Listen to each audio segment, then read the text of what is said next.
I want to find this integral, definite integral, given these information. Okay.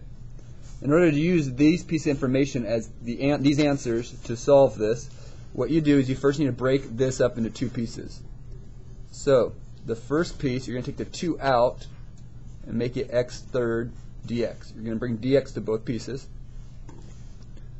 And then the next one, I'm actually going to do a minus 4 from 2 to 4 of dx. So here, the first piece is just 2x to the third, bring the dx, and I put the 2 out front, kept the interval. The second piece is negative 4 dx, but I can pull the negative 4 out and leave just 1 dx.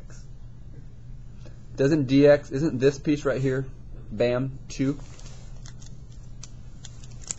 Isn't this piece right here, x to the third? Isn't x to the third 60? So my basic answer is 2 times, this is 60, minus 4 times this, which is 2.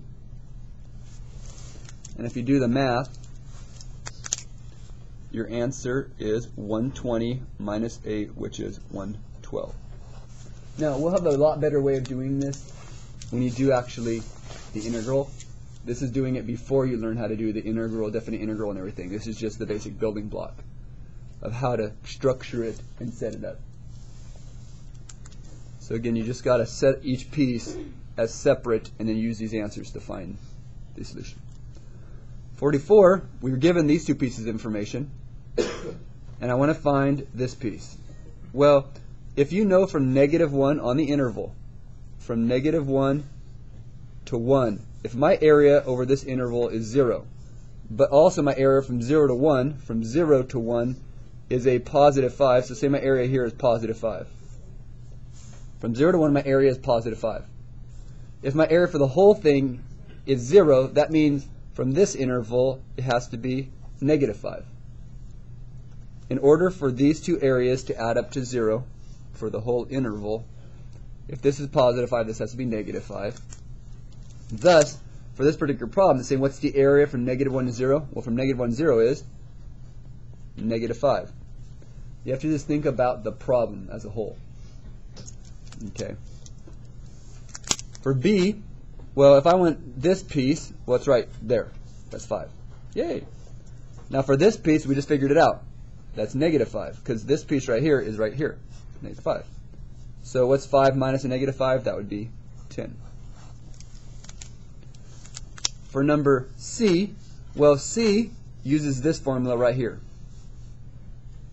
but has a 3. So I could take the 3 out and then do it like this, and then realize this right here, according to what it says, is 0. So my answer is simply 3 times 0, which is 0. That was actually kind of easy. That was -5. This one is a good example, because what happens here is I need to flip these two, because all intervals tend to want to be from lowest to biggest number. So to flip it, all we do is we flip it, but we have to make a negative out front. And I'm going to pull the 3 out. So I'm going to pull the 3 out, and when I flip this interval, I make it a negative. Then you have f of x dx. So again, whenever you flip the interval, you have to make it negative, and I pulled out the 3 at the same time. From 0 to 1 is 5. The answer to this piece says right here is 5. So my answer is just -3 times 5, which is -15.